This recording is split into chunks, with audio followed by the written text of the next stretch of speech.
Hello বন্ধুরা, কেমন আছো তোমরা সবাই? রিনা কিচেনে তোমাদের অনেক অনেক ওয়েলকাম। তো দেখো, আজকে আমি একদম নিরামিষ সোয়াবিন আলু দিয়ে তরকারি বড়ি দিয়ে সেটাই তোমাদের সাথে শেয়ার করব। তো দেখো, এখানে সবার প্রথমে এখানে তেল দিয়ে দিয়েছি, তারপরে এখানে দিয়ে দিয়েছি বড়ি। তো বড়িগুলো এখন 2-3 মিনিট ভালো করে আমি লাল লাল করে ভেজে নেব।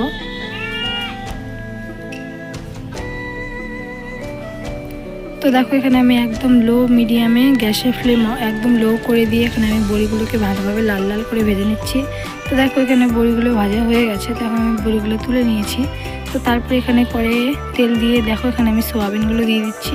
তো সোয়াবিনগুলো এখন ভালো করে লবণ হলুদ দিয়ে একটু সময় লাল লাল করে আস্তে আস্তে জাল দিয়ে ভেজে নেব। তো পরিমাণ মতো লবণ হলুদ দিয়ে চলো সোয়াবিনগুলোকে ভালো করে ভেজে নেই।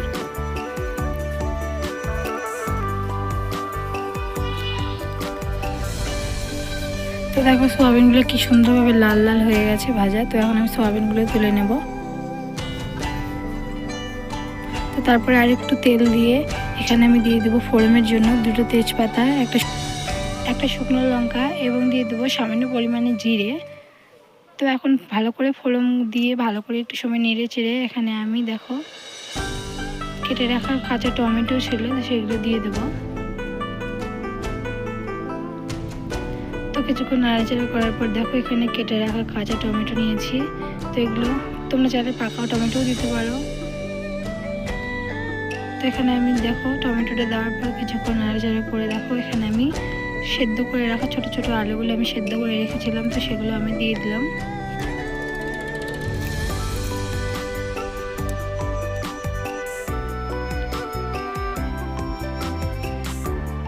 তো আলুগুলো দেওয়ার পর এখন আমি কিছুক্ষণ নাড়াচাড়া করে এখানে পরিমাণ মতো লবণ এবং হলুদ দিয়ে দেবো।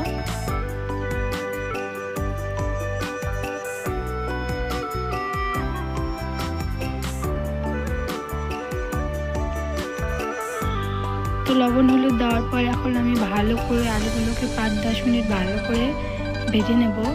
একদম আস্তে আস্তে জাল দিয়ে লাল লাল করে ভেজে নেব।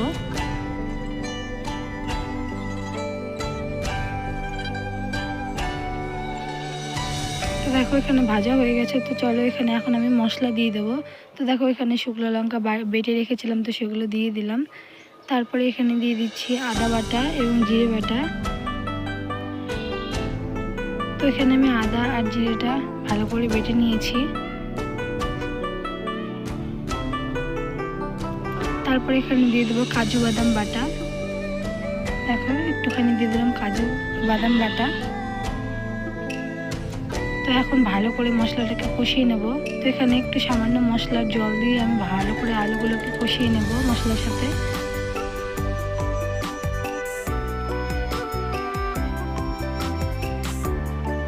তো দেখো, মশলার জল দিয়ে দিলাম। এখন কিছুক্ষণ নাড়াচাড়া করে আমি 5 মিনিটের জন্য ঢাকনা দিয়ে দেবো, যাতে আলুটা ভালোভাবে একদম সেদ্ধ হয়ে যায়।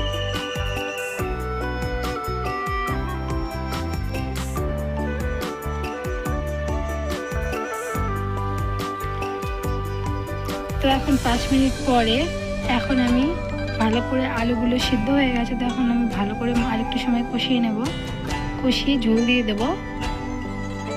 তো দেখো, এখানে যাতে ঝোলটা একটু গাঢ় গাঢ় হয় তার জন্য এখানে আমি আলুগুলো একটু ভেঙে দিচ্ছি খুন্তির সাহায্যে, এইভাবে করে।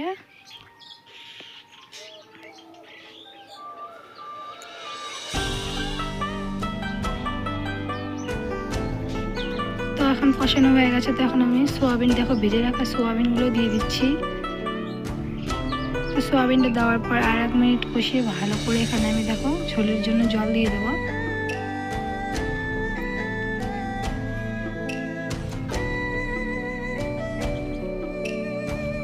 তো তোমরা যে পরিমাণ ঝোল দেবে সেই পরিমাণে জল দেবে। তো আমি যতটুকু ঝোল রাখবো ততটুকু সেই হিসেবে জল দিয়েছি।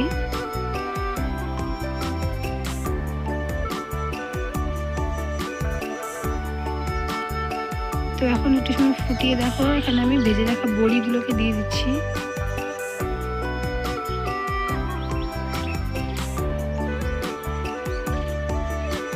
তো দেখো, এখন লাস্টে যখন তরকারিটা ফুটে গেছে, তো এখন আমি সানরাইজের গরম মশলা দিয়ে নামিয়ে নিচ্ছি।